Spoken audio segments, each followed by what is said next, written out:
Live tonight from the virtual Circuit of the Americas, the Joe Gibbs Racing Off-Season Action Series returns for the 4th race on this virtual esports NASCAR season on the iRacing.com simulator as we go racing for 27 laps in tonight's JGR 50 presented by Sim 500. Happy to have you with us tonight with RaceSpotTV on the Joe Gibbs Racing Facebook page, myself, Randy Cheneth, and Jake Sperry on the call with Hugo Louise in the production trailer. Jake, it's been an exciting first 3 rounds that Tyler Hudson has wrapped up so selfishly. For the first time tonight, seems like he is not here, and we go turning right for the first time this season. Yeah, turning right for the first time this season. Sorry to shock everyone with the fact that I'm not American, but besides the point, we're going to have some fantastic action here today. It's not often that we get to see NASCARs on road, but NASCARs on road, boy, is it always a spectacle. We've run the last couple races in that Toyota Tundra, and we are going to be shifting once again up towards that Gen 6 car in the Toyota Camry around this racetrack in Austin, Texas. Circuit of the Americas, home to many facets of motorsports. You have the World Endurance Championship, as well as the IMSA Series that runs here. Also important to note, the Formula One American Grand Prix races here. United States Grand Prix, I believe is the technical term. But we are not used to seeing these sorts of cars run around this racetrack, Jake. It's the first time in a long time I've seen these cars run here. And compared to Watkins Glen and Sonoma, which is where we're used to seeing stock cars like this run on road courses, this racetrack is different in a lot of ways. It certainly is, because the track is specifically designed for that Formula One vehicle, not necessarily for NASCAR. So the track is very wide, very expansive. You have a lot of leniency when it comes to the runoff areas at every single part of the circuit. And because of that, it means that it is very easy to be aggressive at this circuit, but it is also very easy to lose a lot of time. 16 turns around this 3.43 mile racetrack, and all of them very technical. A lot of elevation change around here tonight. One thing that is also interesting to note, qualifying, by the way, just getting itself started, a little bit of different process tonight, not going with the solo car qualifying. It's going to be group qualifying out there. As you see a number of cars already on the racetrack. Sean Bounty's out there, Jose Gonzalez, Mike Kelly. A number of cars also still sitting in pit lane, probably trying to get themselves a little bit of clean racetrack for when they go out. But that's going to be an interesting thing for these guys as well, Jake. Just that qualifying procedure, having a bunch of cars out there around you when you try to put those laps down, trying to find some clean track and not getting up behind people who are struggling at this technical road course in Texas is going to be oh so important, because it's easy to drop a few seconds around this place in traffic. It works both ways, Randy. Whilst you don't want to be stuck behind someone who's slow, you need to sort of pace yourself. Find a driver in the standings who is very similar on pace with you and just stick behind that person, because you could get that draft through the qualification. You can get yourself through those times, and you can gain, especially on that 1 kilometer long straight, about 0.8 of a mile long straight.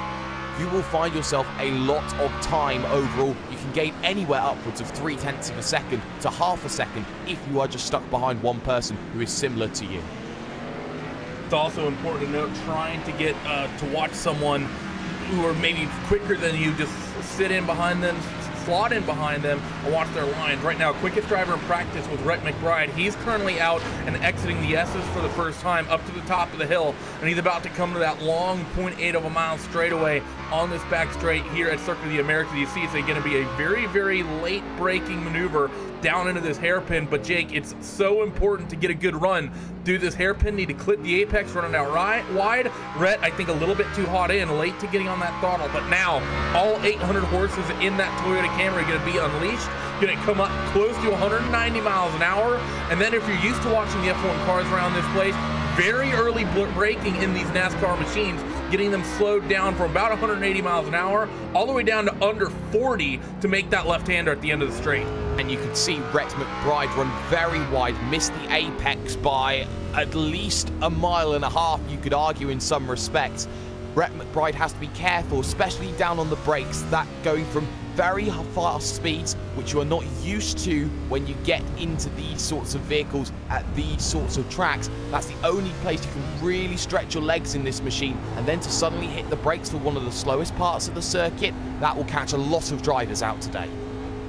And most of the racetracks for these drivers, the 7-minute sessions, they're 7 or so minute sessions they're used to, they're going to be more than comfortable in getting their 2 laps done and in. But for these drivers tonight, 15 minutes might sound like a lot to get some laps in, but 5 minutes of that is already gone, and we only have one driver who's put in a lap time. That was Austin Green, who's done a 2:20.2. So only one driver of everyone who's signed up thus far managed to put a lap down. A couple of drivers, though, getting ready to come across the timing sheet. Rick McBride seems like he's got a 1X, which invalidates that qualifying lap. So that's essentially 2 minutes of a 15-minute session wasted for him, Jake. And Circuit of the Americas, if you're talking about the simulator purposes, is one of the toughest tracks to deal with. When it comes to off-track incident points, you have to be as clean as a whistle to get around this circuit today. Any stepping out of line, and you are going to get reprimanded here in qualifying. Current quick time is held by Mike Kelly with a 2 minutes 19.7, the only driver down in those 19s, and we still have a handful of drivers out there on the racetrack who have yet to put in time. Someone I'm keen on watching is the number 74 of Michael Guest, and going into the hairpin that brings you onto the back straightaway, very loose, kicks out that rear end and comes around. But Michael is someone I'm really interested in, Jake, because he did very well in the dirt race at Eldora, and we've seen him be very strong in our Friday night dirt nights in the rallycross and the dirt machines. Michael's someone who's shown that he can wheel a lot of cars, and I think that 74 might just be somewhat on pace tonight. And he was paying homage, and he'll go far too deep into maybe too much on pace. Turn 12, and well, yeah, definitely too much on pace there as he loses out, and that lap time will not count. And this is the next question that comes into play. You can go for a lap around here and have a good shot at making this lap. The track conditions today are up at 100 degrees Fahrenheit. That will be very hot for these vehicles. It will be difficult. They will be quite slidey, very easy to understeer these vehicles, especially on top of how difficult they are to turn normally here. And that's going to mean, Randy, that a lot of people will start to struggle, especially when they try and do 2 laps or 3 laps in a row, full speed at qualifying. That's going to mean those tyres are going to get shot. And tire life is going to be very, very important in these cars around this road course. Tires, of course, in these NASCAR machines, regardless of if it's that Monster Energy Cup car, if it's a truck, if it's an Xfinity car, of course, very important on the ovals, but it's equally important as well in these road courses. Over the course of a run, you can start dropping tenths very, very quickly just from overcooking those tires. You mentioned it earlier, Jake, have to be patient. If some of these drivers, if they're used to running some of the GT and sports car, or even the open wheel stuff we have on the sim around road courses, wheeling these cars is very much a different thing. You have to be a lot more patient with it, and you can't really muscle the car around as much as you might be used to in some of the other machines we have on the sim. Specifically, that's things that are built for road course racing. In these cars, you have to really back up your braking marks. You have to be very, very careful with that right foot, and you have to be very, very careful on the brakes as well. Yes, you do, because not everything is going to be as responsive as you think it's going to be. You have to make sure that you are well within your limits when driving one of these Camrys like everybody else is doing out here today. And a lot of drivers will be thinking about, how do I make that big challenge? Drivers like Travis Sollenberger in the 66 machine, making his drive to the line to finish his second lap, short run to the start-finish line, again, has a one off-track incident point somewhere along the circuit. He'll have to go again. And drivers like Jonathan Lockhart starting up his first lap, you can see how tentative he is into turn number 1 and how Sollenberger has to back out of it. But you feel a lot of drivers here today, with only 6 minutes now remaining, have to put in a banker lap and just hope that they just keep it on the island irregardless of pace. Sollenberger gets around Lockhart there through corner number 2 as they come into the S's, DS's here. If anyone's familiar with Formula 1, modeled after the S's at Silverstone. You see Jonathan Lockhart a little bit wide. That's not going to be good for him as Travis Sollenberger. He's actually going to bail out of this lap, and Lockhart going to be probably a little frustrated with that, Jake, to watch that driver really dive it up the inside of him, potentially cost Lockhart a handful of time, then see that driver in front of you just end up bailing off that lap regardless. Always a frustrating thing. It is, and Jonathan Lockhart has to be careful about how he deals with that situation. Then he's got to make sure that he's still calm behind the wheel, and he's just got to make sure that he's getting that time sorted. It doesn't matter what anybody else is doing. You race your own race when it comes to qualifying, and that's going to be the crucial factor that comes into play for a lot of drivers late on in this qualifying session. It's also worth noting, once that checkered flag falls, Randy, qualifying is not over. You have till the end of your lap to finish your qualifying lap. That is definitely important to note for all of these guys. So once that checkered flag waves, and that might be something some of these guys get somewhat caught out by, because a number of these drivers, Jake, they're used to running on the NASCAR side of things. It's just basically as simple as that. And really, you come onto the road side of things, it's a little bit of a different format. Maybe something that catches a lot of these drivers out.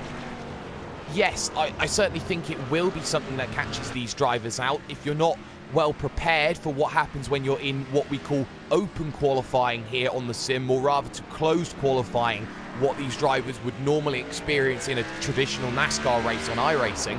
When you get put in an open qualifying session, a lot of things become a little bit more different, and you have to be careful about the way you go and look at things, as again, Michael Guest overshot, overshoot, shall I say, turn number 12. Again, he has to find himself trying to reset that vehicle.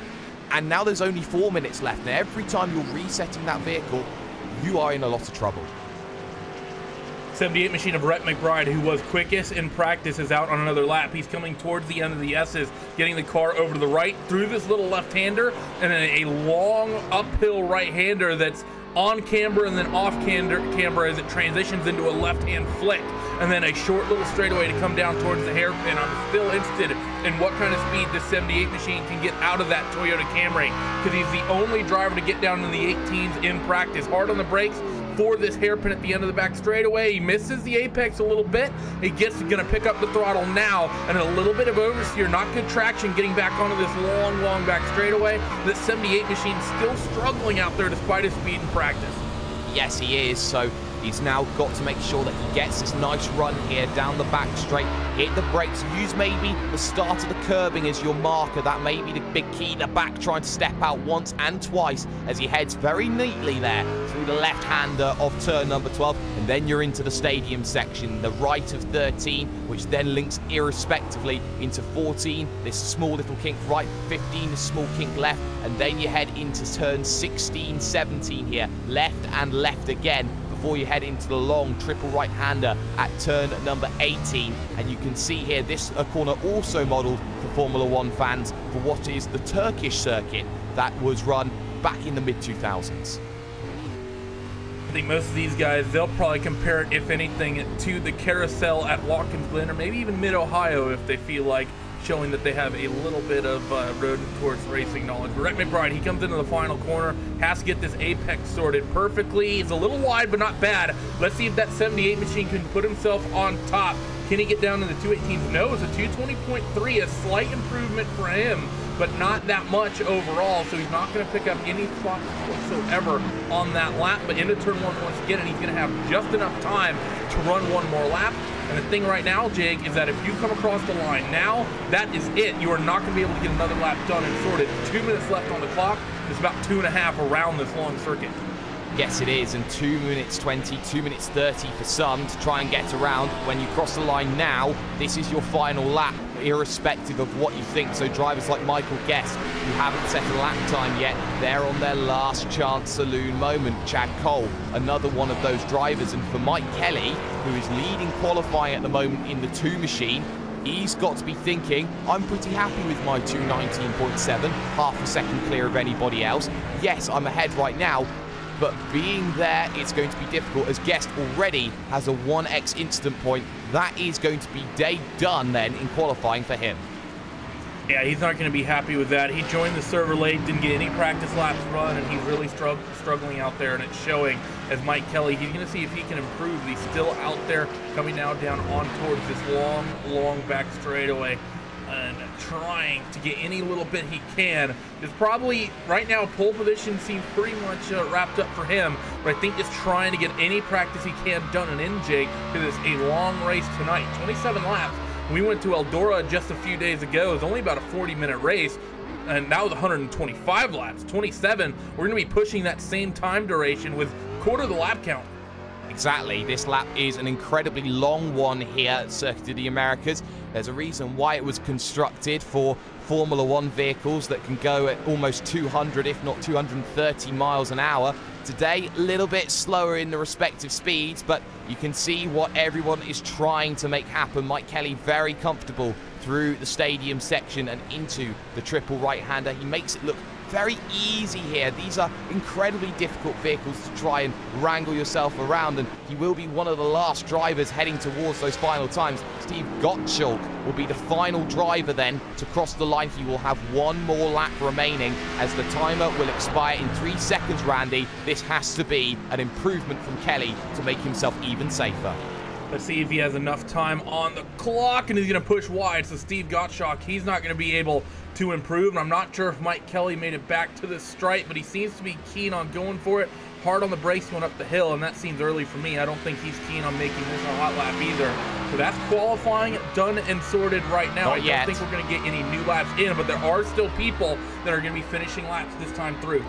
Yes, exactly. Austin Green is one of them in the 43. He needs half a second, and he's very tentative, and you can see just how much he had to check up that vehicle. So scared to run that vehicle off circuit, and again, he doesn't open the apex into the right-hander, which means he has no opportunity to really put the power down and carry enough speed through the mid part of that turn 13. Now he's into the left-hander at 17. He's fine. He's okay now. He's getting back the rhythm. He's getting back going. But how much time has that cost him overall, Randy? That's what I want to know.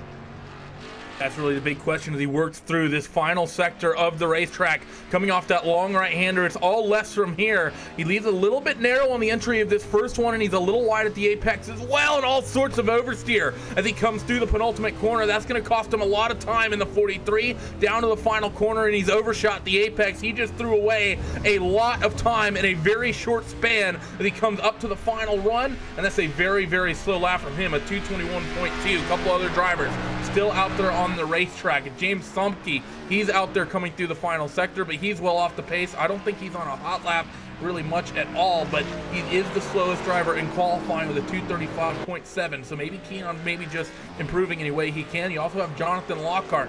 He's coming through the final sector just behind Samke. Samke comes off that final corner. Let's see if he'll be able to improve on his 2:35 as he comes across the timing being now. That's going to be a 2:34, so he does improve. Won't pick up any spots, but just to bragging rights say he went a little bit quicker. Lockhart comes through. He did not improve, and that, I believe, is pretty much the end of qualifying. There are cars out there, but no one that can be described as going race speed.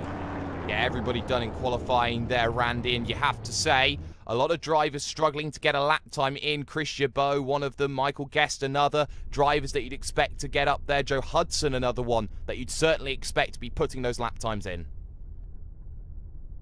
So with that, let's go down your starting grid here for the 4th round of the Joe Gibbs off-season championship here today. Mike Kelly is going to be taking us to green here in that 2 machine, and Austin Green, he'll be starting on the outside of row number 1. Rhett McBride and Brian Boris Cook, they're going to make up row 2 with Travis Sullenberger and Sean Boundy on row number 3. Tony Manji and Chad Cole, they're going to roll off on row 4. Jason Miller and Steve Gottschalk on row number 5. They round out your top 10. Jose Gonzalez and Don Runkle Jr., they're going to make up row 6 with Casey Duncan and James Somke on row 7. Scott Simley and Joe Hudson, they're going to roll off on row 8 with EJ O'Rourke and Brian Wortman on row number 9. Chris Cabot and Jonathan Lockhart, they're going to make up row 10 with Michael Guest and Patrick Colby making up the final row here tonight. 27 laps of racing. We will have a competition caution at lap number 14. Get these guys a chance to maybe come down pit road, freshen up their cars a little bit, and restack up the field before we bring that final segment of racing to the end.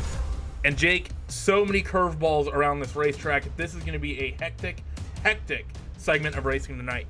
It is, and there is a lot of curveballs with the circuit itself, the way that it works, and also you deal with the likes of anti-cut curbs through the opening section of this lap. Just earlier on today on RaceSpotTV, we had an endurance race for 4 hours around here. The amount of times that anti-cut curb came into play, I couldn't count it on both my hands. So that's how important it will be over 4 hours. Over 27 laps in these vehicles, it will also go to play a very key factor.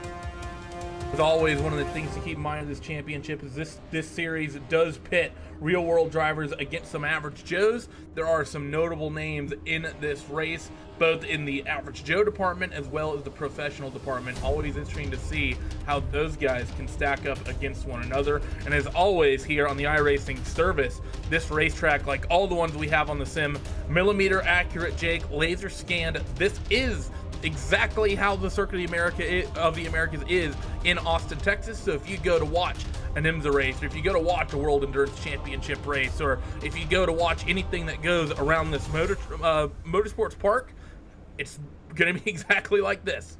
Exactly, and it goes down to every single bump and nook and cranny. I've heard people say, if I put a scent down on the track, if I tried to scan one in, it would not fall through this simulator at all. That's how important this circuit is. But 2 minutes to grid up, or you start from what is the pit lane. And well, all right, on the front, Mike Kelly made everybody wait then, as soon we'll be behind the Roof iRacing safety car.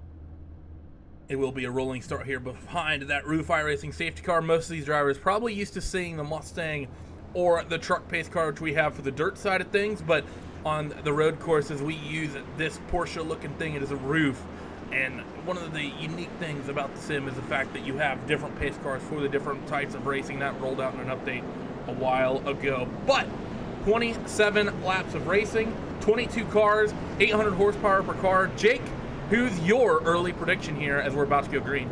Well, we saw how quick Michael Guest was at the start of qualifying, but never managed to get a lap in. I expect him to make some positions early, get himself through the field, make something happen. Otherwise, keep an eye on Brian Boris Cook. I think he's got something to offer.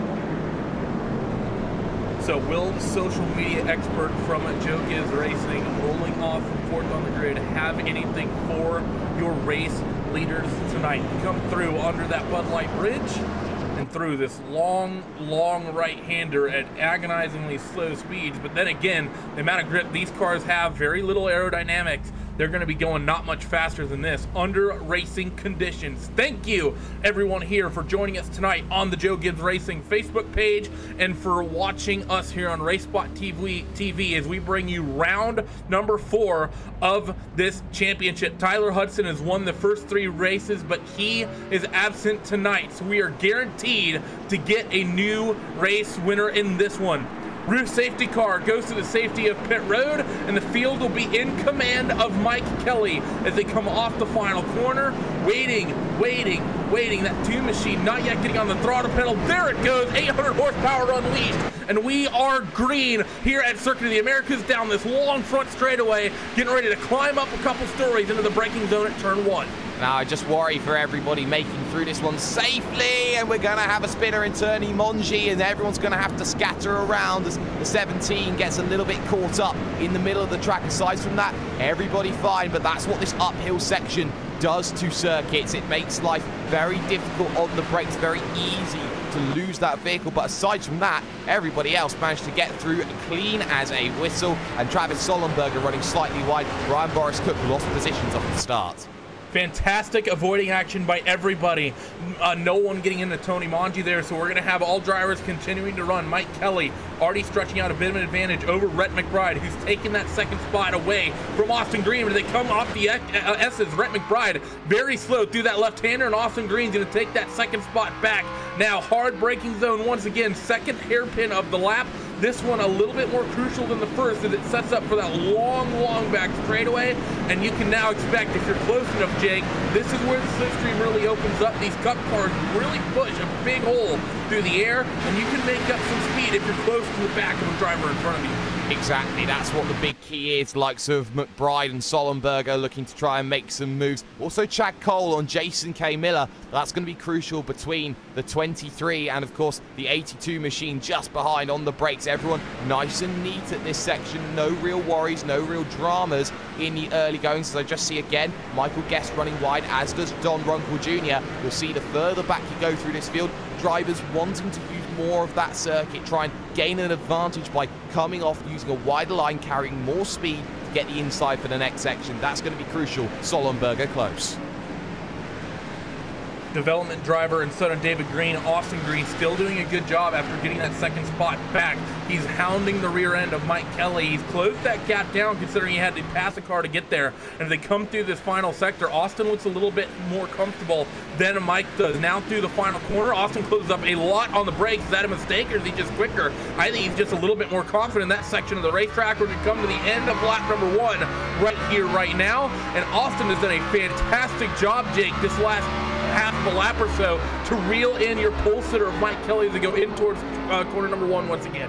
And you can see just how careful he goes, as behind that, Sollenberger's going to send one down the inside on Rhett McBride. McBride had nowhere to go, so the position is lost for now with Brian Boris Cook waiting in the wings. But Austin Green knows that he's got 27 laps to make something happen, and in fact, you could argue he's got a little bit less than that, because he's got to get to halfway, 2 tyres up there over the anti-cut curb for Mike Kelly. He's got to be careful about that. He doesn't want to have any misdemeanors. Definitely one of those things you have to be careful of. Those big curves that you see on the inside, the orange ones, they can damage the car if you catch them too quickly and take too much of them. You can sort of clip them, but if you really hit them hard, you can potentially have some issues. Now, to the halfway point of the circuit once again, for Mike Kelly, hard on the brakes, down a gear or 2 most likely, and then hard to the left, getting to this apex. Austin Green still doing a good job harassing that 2 machine of Mike Kelly, and that wow, Austin looks so much more confident through this section of the racetrack as Mike. All sorts of oversteer coming off that hairpin. And Rhett McBride going only backwards as well, as Brian Boris Cook looks for the inside. But Austin Green close as they get down onto the brakes, and well, looking for an opportunity. No, you'll just have to sit and wait pretty in tow. I've also seen a couple of incidents, one involving the likes of Patrick Colby and James Somke in and around that same sort of area. That was with the 17 of Casey Duncan. He got to spin heading through the S's. E.G. O'Rourke, he just had a massive off at the hairpin, just got it all sorts of wrong, late on the brakes. Now he's going to be wheel to wheel with Joe Hudson. He tries to re-enter this racetrack here, as Mike Kelly still has Austin for company as they come through this long right-hand sector here at the end of lap number 2. Travis Sollenberger on his own little island here in 3rd. Rhett McBride, he currently runs 4th, and Brian Boris Cook in the Aris Modems machine, he's flouting out the tail end of this top 5, but he looks keen on getting around Rhett here. Rhett, quickest in practice, but I don't know if he made a change to that car, Jake, that he simply doesn't like, but he, through qualifying and through the first phase of the race, that 78 machine doesn't look nearly as confident as you might expect. No, it doesn't, and that's very crucial, because Rhett McBride needs to sort that out, and he needs to make sure that he keeps himself in check as much as he can. So right now, it seems that all that needs to happen is keep it calm, keep it going, and keep yourself into play. And well, it seems that it doesn't matter if Bitcoin's crashing at the moment. He seems to be flying up and soaring in value. Let's just hope it isn't crashing for my own sake. We'll just put it that way, as fight for the race lead is still close. Austin Green, a slight mistake through this little sector means he's going to open up that gap just a little bit, but things are still going to stay close, as Rhett McBride still trying to keep Boris behind him, but Boris looks a little bit cleaner through the S's. I think Rhett may be slightly quicker, but Boris a little bit smoother line. That's going to be good for the tires as this race goes on, because that's one of the other things to talk about, Jake, in these cars. You're going to see a number of, well, you're going to see a lot of that time slowly start to chunk away as these tires get older and older. A couple tenths of a second, basically, is what you will start to lose after a few laps, and it just gets worse and worse and worse. So those who look smooth and consistent right now, even if they don't have the pace, they'll still have the consistency, and they might look quick near the end.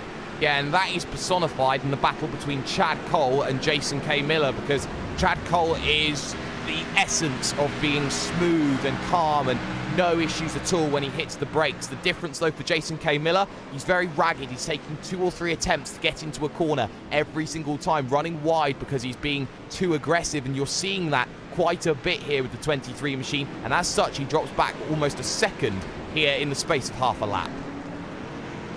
Little mistakes are a killer around this circuit of the Americas racetrack. Mike Kelly still fighting with Austin Green. Mike's made a couple mistakes, and see Austin, he's going to slot himself to the left-hand side of the racetrack. Not going to be able to make a move there because it's a long right-hander here, but he pushes Mike wide a little bit, and Austin's going to be able to reclose that gap back down up and towards the penultimate corner right now for Mike. Needs to get this one right, and of course the final corner as well, as the braking zone for turn 1 is a fantastic passing opportunity. He needs to try to keep Austin at bay through corner number 1 and now towards the start-finish line. It's a good exit, and Austin all sorts of sideways, not going to have an opportunity this time. Luckily able to keep that car out of the wall. There's a warning shot for Austin Green. Don't push too hard with me here in this Toyota. That Toyota will bite back on the brakes into turn number 1, and there was a lock up there from Mike Kelly as he tried to get that vehicle turned around. It managed to work in the favour. Again, McBride under pressure as Brian Boris Cook gets a good run off this one. But look at Chad Cole now. He's got Sean Boundy just in front. Has looked very astute with Sean Boundy just in front as well. And we're seeing here Chad Cole making good positions here. He's +1 for the day, once +2. Saw the 52 machine of Patrick Colby in the background. He ended up spinning around. One big mover we do have, Jake, to talk about, 74 machine of Michael Guest. I think he's up the most positions of anyone thus far in the field. Started 17th without a qualifying time. He's up now into 9th, so +8 for him in just 4 laps. Michael Guest, he's been a very, very busy man in that 74. Yeah, he certainly has, and there's no surprises. We know how good he's been in Rallycross. We know how good he's been in the sprint cars, but here out on the road, he's looking to prove that he is more than just making up the numbers. He is here to make positions as well. As I keep my eye again on the Boundy, Cole and Miller battle. It was a good corner there actually from Boundy, and he's going defensive very early. In fact, I think he's let that position go there to the driver of Chad Cole. He knows Chad Cole's a quicker driver. He doesn't want to fight here. He wants to survive. And it's one of the important things about running around a racetrack like this, Jake, is that just letting that quicker driver out in front of you. It's such a long race as Chad Cole. He makes a big mistake at the end of the braking zone at the end of the long back straightaway, and he pushes way wide. So Chad Cole almost giving that position back to Sean Boundy, but Sean, like you said, he doesn't seem too keen on taking back Jason Miller. He's lurking in the background as well. But just slotting in behind someone and watching how a quicker driver approaches this racetrack, if you're someone who's only losing a couple tenths, there's only so much you can learn. But if you're someone who's maybe not as used to running on the road courses, getting behind someone who just is comfortable, it doesn't need to be the quickest driver out there, but someone who has the line down, has the braking zones pretty much sorted, you can learn a lot in a very short amount of time watching someone like that.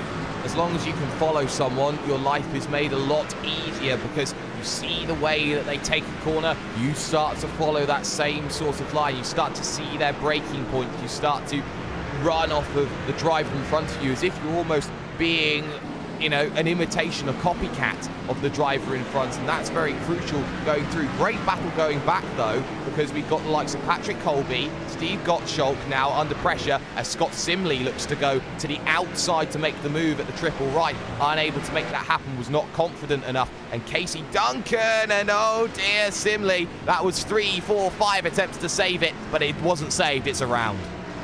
Unfortunate there for the 68 machine, he ends up facing the wrong way, which is so easy to do around this racetrack. The fight for the race lead has closed back in as well. Austin Green has reeled in Mike Kelly once again. And I think the one thing that, if you're that 2 machine, Jake, you have to be very, very nervous because you've seen that car behind you make several mistakes, that 43 of Austin Green, and every single time he makes a mistake as he almost gets into the back of the 2 machine. 43's mistake almost becomes the 2's worry as the 2 machine of Mike Kelly, he has to get off the brakes, pushing wide, trying to avoid, and Austin drives that car down to the inside, and we have a new race leader coming down this long, long back straightaway as Austin Green, the first time we've seen one of our VIPs, well, real-world VIPs lead here in this championship, he leads at the end of the back straightaway. He'll be the first to tell you that wasn't pretty, but my goodness, was it sure effective of a way of going through. And now the question becomes, can Austin Green stay consistent enough to hold off Mike Kelly to get to halfway? We're on lap 5, looking for lap 6 at the end of this one, and that would put ourselves towards that halfway stage in a couple of laps' time before we get our first competition caution. Just to reiterate, we will be getting that competition yellow around the end of lap number 14. So we are approaching, as Jake just said, the halfway point of this first part of the motor race as Mike Kelly is going to try to keep that number 43 machine honest the same way that the 43 is keeping Mike honest. But through the long right-hander, Austin seems so confident with his race car right now through the penultimate corner and up towards the final corner. That 43 machine, he's consistently starting to stretch out a gap since getting that pass done, Jake, and it's not been very long. He makes a big mistake, though, through the final corner. That's going to give Mike a chance to keep this margin somewhat down, but as they come down this long front straightaway, even with the mistake at the final corner, Austin's still stretching out an advantage.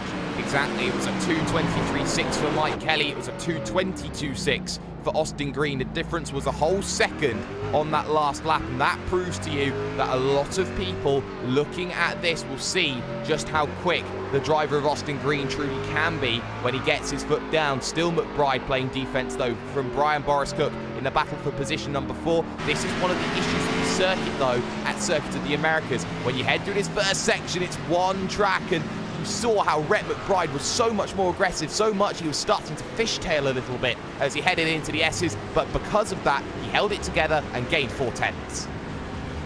Maintaining that rear grip is so important through that sector of the racetrack, and 78 machine, he was right on the ragged edge trying to do so. That Bitcoin machine of a Boris Cook still lurking there in the background, not been quicker than Rhett, but definitely been more consistent lap on lap as they come now up towards the halfway point of the racetrack. Once again, Brian trying to get any little advantage he can.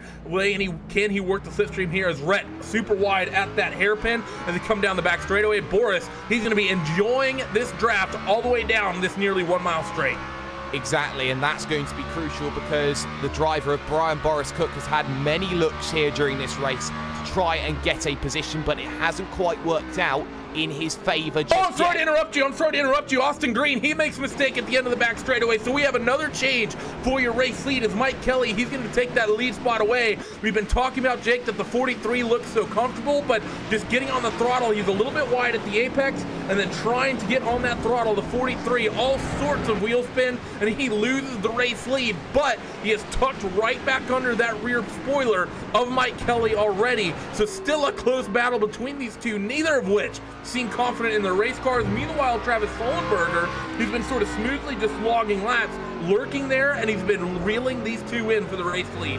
Exactly, and it was a 2:21.8 from Sullenberger, his last time by, which is one of the quickest lap times I think I've seen him do all race long. And for Austin Green, he now knows that the curves bite back because he gets on that AstroTurf on the outside. There is always going to be an issue side by side, and Kelly's going to have to let it go because through goes Austin Green with a lot more pace into the first corner, turn number 1, up the hill and then back down it, and the 2 doesn't want to fight, but Sullenberger is approaching. He's brought that gap back down to just 1.8 seconds. We talked about the fact that tire life is so important in these race cars. Just looking at the top 3, let's look at Austin Green. His quickest time, 2:19.9. That was on the second lap of the race. His last time through, that was without a major mistake. He did a 2:22.6. He just did a 23.5. That had that major hiccup with it. Mike Kelly, his quickest lap of 20.0. He's been in the 23s as well. Travis Sullenberger, his quickest lap of 20.6. But he's more consistently down in the 21s. So for Travis Sullenberger, Jake, he didn't use that car up nearly as much in the opening couple laps as your top 2, but he's been much more consistent following that part of the race. And that's all he needs to do, because the more those tires start to give up as they head towards the second half of the opening part of this race, so the second quarter as you will, it's only going to fall even further into Sullenberger's favor unless his tires fall off what we like to call the cliff. And that's going to mean that those tires just absolutely die a death, which was very noble, but it's not what's wanted. Battle going on though further down. 0-0 Don Runkle Jr. against Jose Gonzalez in the 26, and Gonzalez will get a good run out of this section. Runkle caught up on the curb a little bit, almost trying to play a bit of Tony Hawk skateboard as he heads on the run down to turn number 11, and on the brakes Gonzalez having a look and going to take it, I think, unless there's a good run on the outside.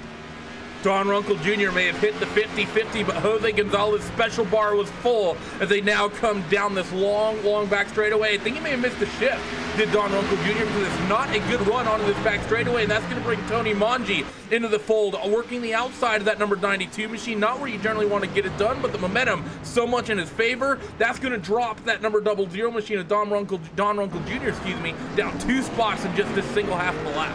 Exactly, it's as quick as that at times, and now Monchi's going to go straight on the offensive. He's not going to give time to rest, and Runkle Jr. gives him a tap. Says, hello, I'm not done with you just yet. Jose Gonzalez will get away from Mongi, and Mongi on that recovery will be wondering how much damage now do I have to the right rear quarter panel of that vehicle. That could be enough to really unsettle that vehicle now through the series of right-hand corners that we have here.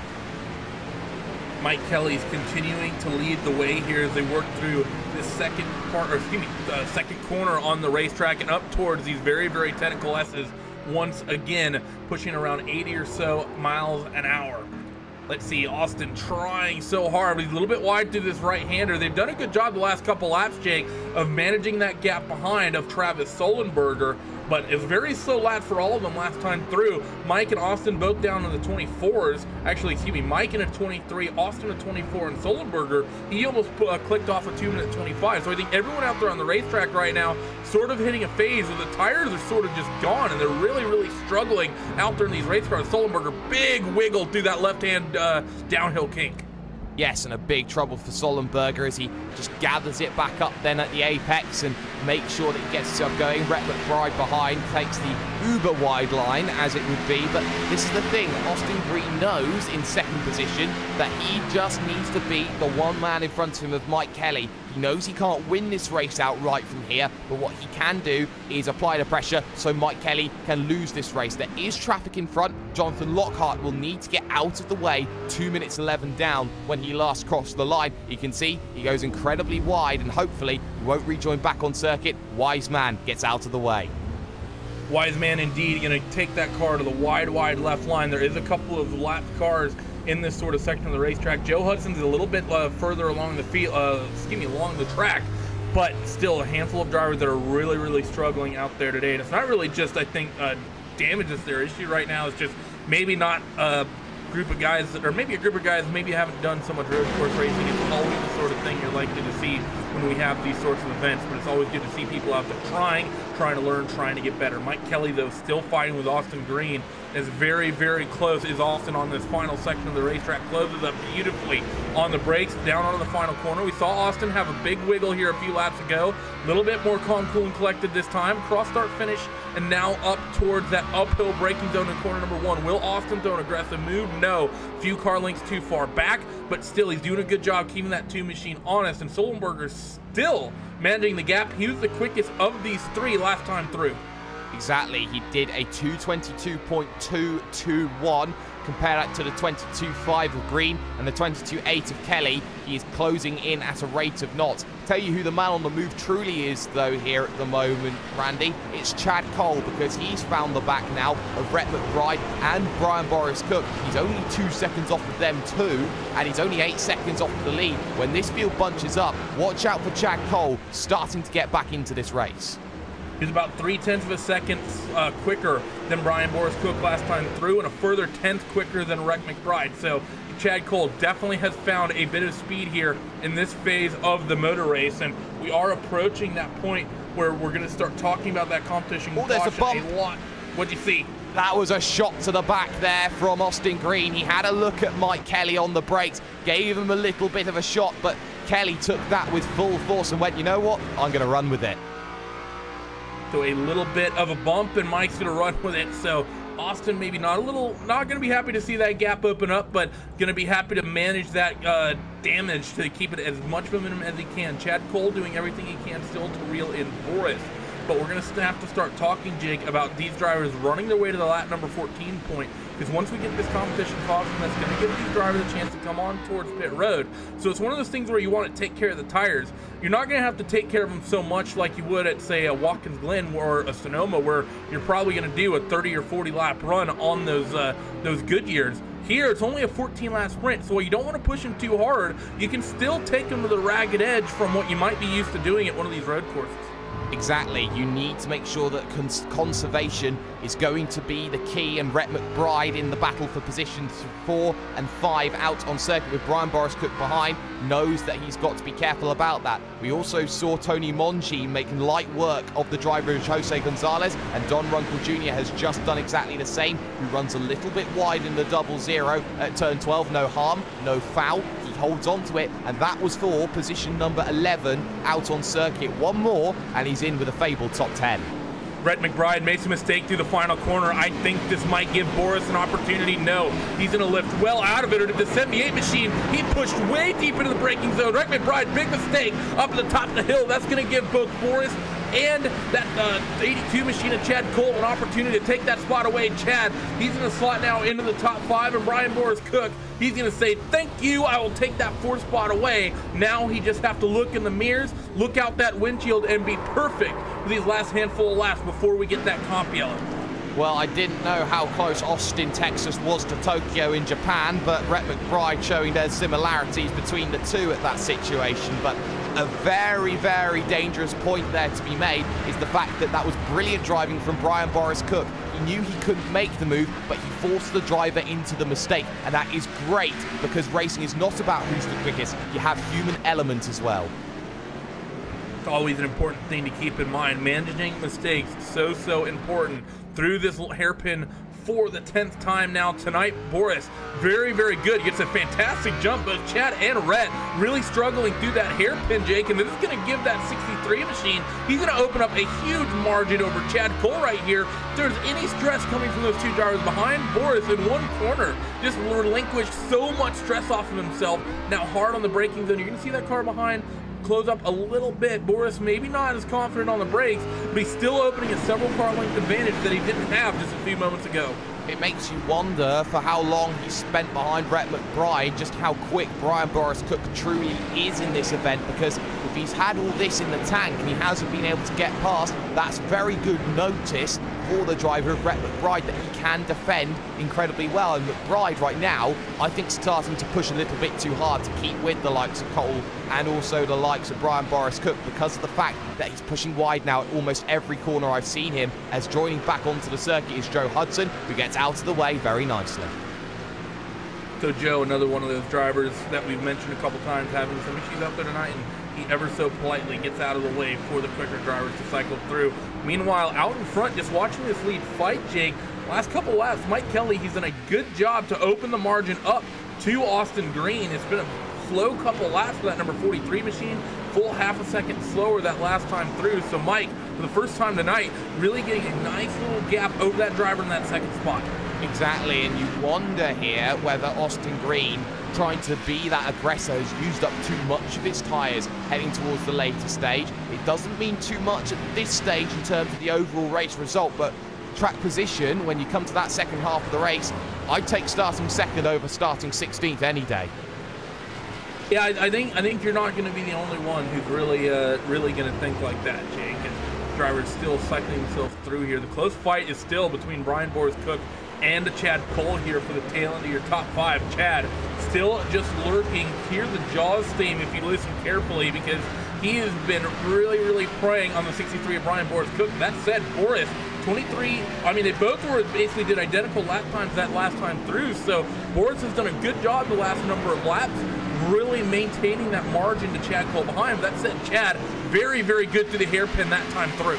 And when we say identical not just to the 10th of a second, but almost to the 1,000th of a second as well. There was 1,000th of a second difference between the pair of them, as Chad Cole desperately tries to keep within play, but it seems that Chad Cole's very good at bringing that vehicle down in on the brakes, but coming out of a corner, Brian Boris Cook is a lot better on those sorts of runs. So that's going to be a very difficult factor, because that will mean Chad Cole will be able to send one down the inside, but won't really mean that he may have a chance to complete a move. It is one of those things, Jake, where you know you're getting a competition yellow and a caution laps, in a couple of laps, excuse me. I meant to say, I merged a couple different sentences there into a few words, sorry about that. But we're getting a comp yellow here shortly. If you are Chad Cole, or if you're Austin Green, whoever you are, how hard do you really push trying to pick up one position or so? It is one of those things where it might be just discretion is the better part of valor. Come down pit road once we get that comp yellow, because pit lane is closed up until we get to that point, unless of course you get major damage. You can come down for repairs, but you cannot do a standard pit stop until we get that comp yellow on lap number 14. How patient do you think? You think discretion is the better part of valor, or do you think you want to be aggressive and have track position when we get that restart? Well, if you're Austin Green, you want to be aggressive because you're close right now and you don't want anybody else spoiling in on your fun. But if you're someone like, say, Chad Cole, who knows that they've got a gap behind them, and they see that maybe that another position may be a little bit risky in these late stages of the opening half of the event, that might be something where you decide to just stay behind and go, you know what, I'll keep my chips on the table right now, I'll go for broke later and push all in, because I know right now that my hand is only a deuce 7.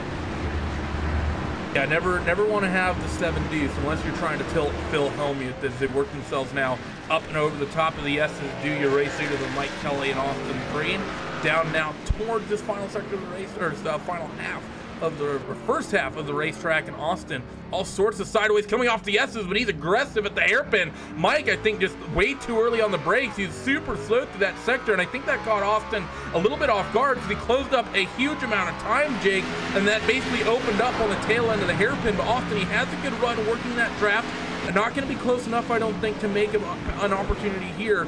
Too far back to make it stick on the brakes, but still, that 2 machine not looking very, very keen on the old tires. Austin, in some parts of this racetrack, just simply put, looks more comfortable as Travis Sullenberger. He's falling into the class with both Boris Cook and Chad Cole. Exactly, that's very crucial to remember because Sullenberger holds the final spot inside of the top 3. So Sullenberger knows that Brian Boris Cook wants to be inside that section as traffic comes into play. Casey Duncan will have to let out Austin Green, who has to go the long way around. That's going to compromise any run coming off of the exit. So Austin Green makes good light work of that, but Mike Kelly suddenly gets a second, and I liked what Austin Green did. Backed off for a couple of laps, let Mike Kelly feel that he had no pressure on him, and then suddenly put in a fantastic lap to go, you know what, I'm not gone, there's still pressure, remember this one, 2 to go before the caution. With that lap car and coming through the final corner, Austin makes a pretty big mistake. He might actually be gone here until we get to the comp yellow. 2 laps until we get to that point. It actually might be calling him, I'm not sure, Mike Kelly lifted way off the throttle, I'm not sure what's going on right now. It might be calling it a little bit earlier here, Jake, because we were expecting lap number 14. That's what we were told in the briefing, but it seems like we're getting it a little early here on lap number 12. Yeah, that might be the case. So seeing that the tyres maybe are starting to go off, everyone's just going to play cautious. Everyone's going to sit and wait. Oh, well, comp caution. Well, it's here. It's a little bit early, but surprise? Yeah, indeed. So a little bit early for us, but this is going to take us basically to the halfway point. So it seems we're going to be going back to green flag racing on lap number 14. So we're going to get the field slowed up here and get the field stacked back up, and pit road will be open, I believe, this time through. But as we've gone to the comp yellow, this seems like a fantastic opportunity as we cross the halfway point of tonight's race. Let's take a look at our iRacing Midway Race Break, brought to you by iRacing, the leading online racing simulation. Developed from the beginning as a centralized racing and competition service, iRacing organizes, hosts, and officiates races on virtual tracks all around the world. In the fast-paced world of esports, iRacing is a one-stop shop for online racing with officially sanctioned racing from NASCAR, the World of Outlaws, Red Bull Global Rallycross, all sorts of fantastic content on this sim. And let's go down your grid as your running order as we have this comp yellow. Mike Kelly, pole sitter, he continues to lead over Austin Green. Austin has had ups and downs in this race tonight. He's taken the lead, but due to some mistakes, he's lost that race lead, and he's also given up a lot of time to that to the 2 of Mike Kelly. Travis Sullenberger, he runs in 3rd. Brian Boris Cook, he's had a big swing of momentum come his way. He's up to 4th and was reeling in that 66 machine as we approach this point. Chad Cole is in 5th. Reich McBride 6th. Sean Boundy in 7th. Jason Miller 8th. Tony Mongi 9th. And Michael Guest, he rounds out your top 10. Don Runkle Jr. is in 11th. We had a car just really missed. E.J. O'Rourke really missed the hairpin under comp yellow. Not sure what he's doing, but that was a little bit foolish. Michael Guest is in 10th. Don Runkle Jr. in 11th. Jose Gonzalez 12th. Steve Gottschalk in 13th. Patrick Colby 14th. Brian Workman 15th.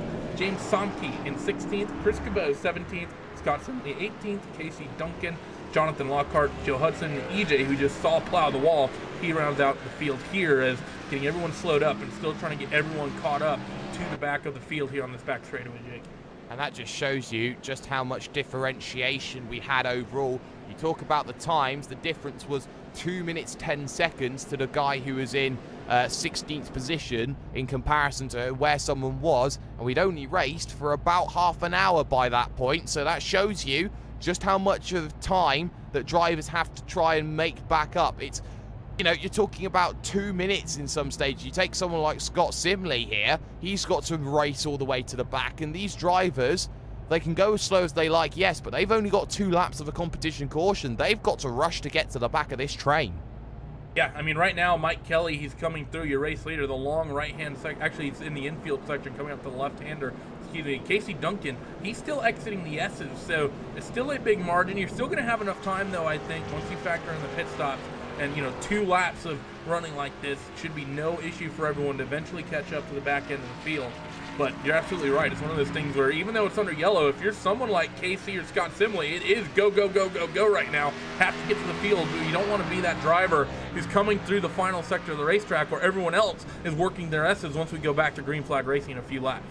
No, you don't, because you don't get the break that everybody else does. You don't have that opportunity just to slow down, stop, and, you know, gather your thoughts again. Your brain will still be going at 1,000,000 miles an hour, whilst everyone else gets that chance to relax and go back out once again. And while we're talking about that, Simley has gone and spun it, trying to get back to the rest of the field, and that one was down at turn 12, very aggressive on the brakes.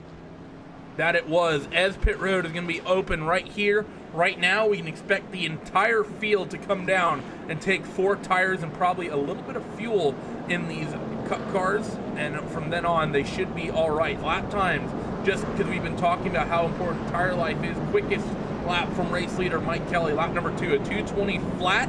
His slowest lap, well, his final lap on that run was a 23.7, so 3.7 seconds, pushing 4 seconds to drop off, Jake, in just 12 laps time. 4 tires is necessary. We have one driver not coming down pit lane. That might be a wave around. Indeed it is. That's Joe Hudson. He's taking the wave around, so he's going to really have to push, try to catch up the field, and he might be risking track position and getting back on the lead lap instead of getting tires. Well, he'll have another lap to make that happen as well, so if he pushes hard enough on this lap, he'll be able to get himself straight back through, make himself get back into play with Joe Hudson, then take his tyres and get back onto the back of the train. It's a long shot, he may be behind, but it may in the long run be crucial. You don't want to start this race from 1 lap down because you won't really get too much opportunity to get that back.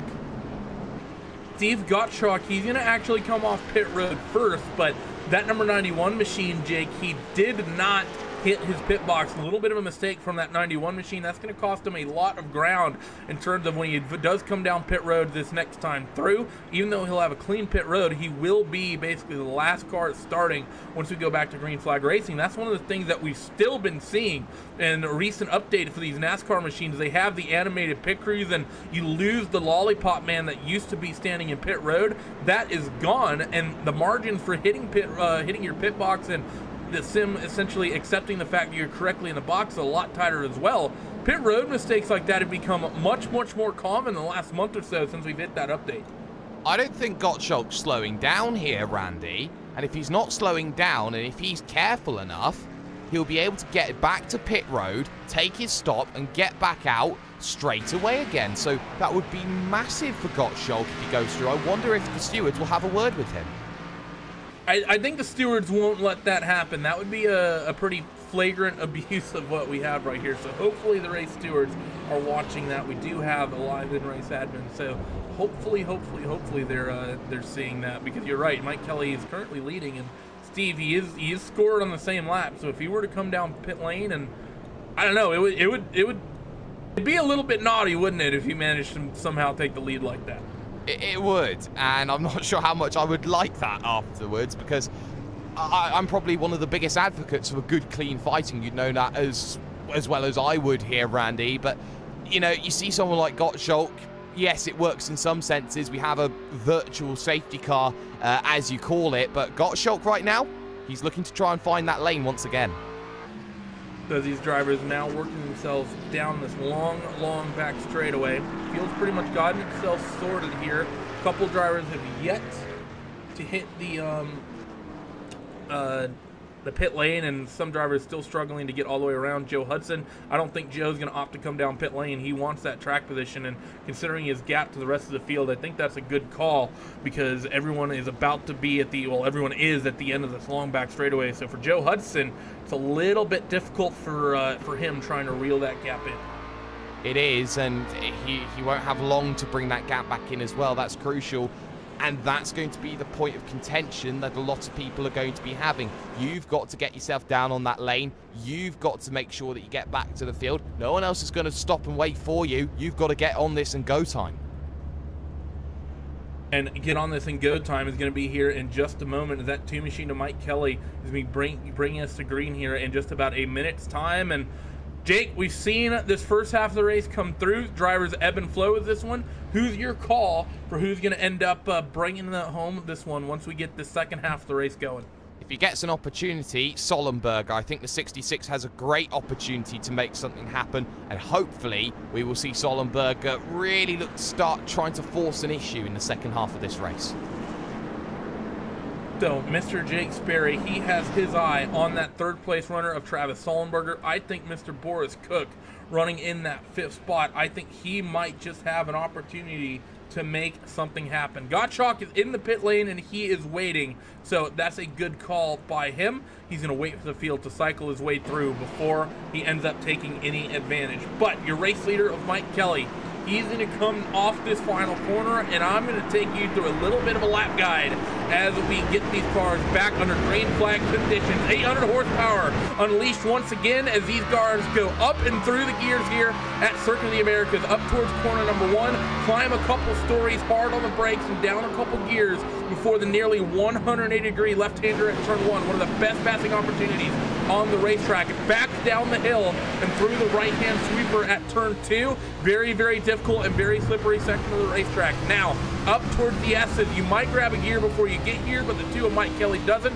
All about managing the speed here and making this line as straight as he possibly can. Through this right-hander, you want to swing the car a little bit wide and then cut it back. Mike doesn't get it quite right. He brings the car back to the right side of the racetrack to clip this apex at the left-hander. Now, uphill right-hander once again. Such a long corner, feels like it goes on forever. And then back to the left, almost clipping that contact orange marker on the left, and then through this little left-hand kink here. Now, you need to set yourself up for this hairpin. That's at about the halfway point of the lap. Down a couple of gears, one of the slowest corners on the track, as you come now down one of the longest and fastest back straightaways that you're ever going to run on. Nearly a mile in length, going to be all the way up through the gearbox, up into fourth, pushing 150, 160, 170 miles an hour, probably pushing 180, close to 190. If you break at the 250 board, all the way back down to at least second gear, again for another near 180-degree left-hand hairpin. Mike Kelly gets it pretty much perfect now through what a lot of people call the stadium section of the racetrack. First, you have a tight right-hander here, and then a little bit of an awkward right-hand kink, and this entire section of the racetrack, just none of it really feels right. It just feels so weird trying to run through. It's so technical. Through that tight left-hander, and then a long right-hander, as Mr. Jake Sperry said earlier, modeled after a corner in Turkey. Through the second half of it, trying to keep that car near the middle of the racetrack so you can set yourself up on the right-hand side for the penultimate corner. One quick left, back on the throttle, and then you come up to the nearly 90-degree final corner at the end of the lap, probably down a gear, hit that apex as perfect as you can, and that is a lap around the Grand Prix circuit here in Austin, Texas. And Mike Kelly leading the way through. A nice clean lap from that 2 machine. Austin Green, no real opportunities there. Have a gold star, Randy. That was fantastic to see. Green looking for the opportunity, though.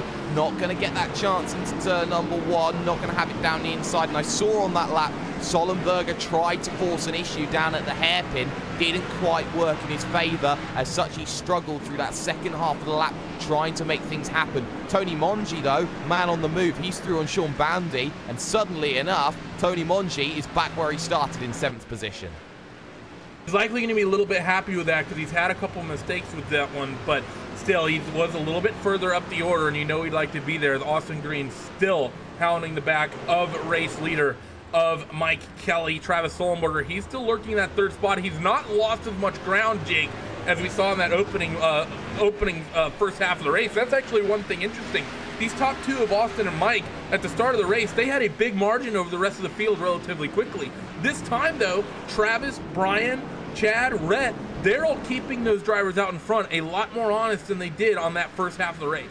It's very crucial because Sollenberger had to make 2 positions to get to 3rd, and that was what really held Sollenberger back in the opening half of this race. So for this second half, knowing he's got no help in terms of trying to get around vehicles in terms of that going for him, he will have the ability now to really try and attack and go for it. As I look at Chad Cole, trying to run a little bit wider there to open out turn number 12. Doesn't quite happen into the stadium section, and now Chad Cole thinks about it, looks for trying to set up a run through this technical, almost go-kart-like section, Randy, as he looks for that move to get up to position 4. It really does feel like a section of racetrack off a go-kart track or even off of an autocross course. It is such an awkward and unique part of this racetrack here at Circuit of the Americas, back into this long like right-hander. Once again, Austin Green, meanwhile, just keeping an eye on that lead gap, has sort of lost a bit of ground to the 2 of Mike Kelly. So Mike starting to stretch that gap out a little bit. Austin maybe being a little bit more patient with the tires after seeing what that fall off is like up into the final corner for your lead group. Once again, important to note as well, the gap between 7th and 8th on the racetrack, 6th and 7th, excuse me. We just had a change of position for that 7th spot. That's between Rick McBride and Tony Mongi. That gap is absolutely massive right now, Jake. That's about 3 seconds out there on the racetrack. That second group is felt back a lot. Actually, it's out to about 7 seconds. Not sure if something happened on that lap, but it's a big margin from Rhett to Tony. But the difference is lap times. It's 2:19s for the front group, who are all following each other. 2:23 that time for Tony Mongi, who doesn't have that same level of consistency going forward. And talk about a driver who's now starting to find some rhythm. Jose Gonzalez is back. He was struggling on the tyres, but he is the quickest man out of the 3 vehicles in front of him, being Miller, Boundy and Mongi. And I think Gonzalez wants to get himself up into position number 9 at least. Let's see what Jose can do. The next driver in line will be Jason Miller, who is in a nice little fight with Sean Boundy, so might be able to take advantage of those 2 fighting if they catch each other up enough to help himself reel back in. Mike Kelly at the hairpin though. Austin Green's done a good job to close in on the brakes once again onto the back straightaway though, and as has been the case all night, Mike has been much better on the throttle. Fight for 3rd, almost opening up, but I think Boris made a little bit of a mistake, got some wheel spin. He had a little bit of run exiting the hairpin, but quickly falls back and gets himself back in line. That margin between those 2 is out to about 7 or 8 car lengths, so no way that Boris is going to have an attempt just yet, but that slight little mistake maybe have hampered his hopes right then and there, Jake, but I think Boris shouldn't be too frustrated. He's showing good pace in the second half of this race. Well, exactly. He's got quite a bit of time now between now and the end. 10 laps when they cross the line to make a move happen. So Brian Boris Kirk knows he's just got to be patient. He's got to wait, but he can't afford to be too patient because Chad Cole will then seize the initiative, try and make that move around the outside, down the inside, whichever which way Chad Cole decides that he wants to make it. But Austin Green suddenly pulling out this gap against Travis Sollenberger can now have full focus and attention on the driver of Mike Kelly. The lap times last time through were close. It was a 19.8 for Austin and a 19.9 for Travis. So we'll have an idea of what the lap times were this last time through, but I don't think it's those 2 breaking away. I think Austin, just last time through, has just been the quickest driver on the racetrack. It was a 19.8 for Mike Kelly, a 19.5 for Austin Green, and a 20.2 for Travis Sollenberger, 20.6 for Boris. So these top 2 drivers, actually, they are the only ones remaining in the 19s thus far here, as Austin so close to the rear tail, that rear bumper, of Mike Kelly. We've been running the trucks the last couple weeks out. I'm used to talking about those things, Jake. Yeah, you certainly are, and well, I've had my fair share of talking about trucks with RaceSpotTV and the like, but Austin Green now looking like he's trying to harry the back of Mike Kelly a little bit, looking like he's trying to really be a nuisance, almost like a fly or something, just trying to buzz around, just try and get the attention of Mike Kelly, just go outside, and when you look in the mirror, oh, where's Austin Green gone? I've got to now focus on where he is, and that's the sort of point that he's making. He's trying to be as wide as he can behind us. There's a big slide from Kelly as he heads through the kink at 10. Austin as well, and Austin's going to try to slot himself up the inside. Aggressive move from the 43 machine at the hairpin. A little bit of contact. Austin gets that thing pointed back down the straightaway earlier, but Mike has a slightly longer run, and with the wider diameter that the 2 machine and Kelly took through that corner, he's going to have a little bit more momentum. Side by side down the back straightaway as Austin Green noses out ahead for the moment. Will the 2 machine be confident enough on the brake to maintain any sense of overlap for the cutback? That's about 100 yards down the racetrack. Austin Austin. He's going to take the race lead at the left-hander, and Mike wants to fight back at the cutback, and he's going to have to do it on the outside the long way around. He's going to try his hardest to keep that car out there. He'll have a good head of momentum, but it's a narrow section of the racetrack. 43 machine of Austin Green. That little move right there, Jake, took about a third of a lap, but he takes back that race lead. It was almost a carbon copy of exactly what happened earlier on in this event from Austin Green, but the last time Green tried to make that move, he lost it pretty swiftly after before making a mistake. So that's going to be Mike Kelly. May have another opportunity to make something happen, maybe a chance later on in the event to just start thinking about trying to hold that position. Austin Green has looked the quickest all day long, but he hasn't had the conviction to make it happen as he's perfect into that next section. All that battling though, hello, Travis Sollenberger's back. Yeah, Travis now latched onto that rear bumper of Mike Kelly. It's about 7 car lengths right now, but we know that Travis was good in the later stages of the run, and we've already gotten a handful of laps logged since going back to green flag racing, working lap number 19 of 27 right now, down through in towards corner number 2 for Austin Green. He's opened up a nice little margin for himself, Jake. Just in this half of a lap or so, he's had the race lead. Margins out to 0.7 of a second, but as he said, he gets a big chunk of the curb through the S's. The top 3, in fact, all pick up the right side tires through there. Austin had a margin like this at one point during that first half of the race. One little mistake threw it away, and I think he may have rattled himself once he clipped that right-hand curb and picked up those right side tires. Lap car kindly getting his way out of the way. That's Jonathan Lockhart letting your leaders through. But for Austin, he needs to be careful here. He's shown that he can lead in this race, but he's also shown he's prone to mistakes as well.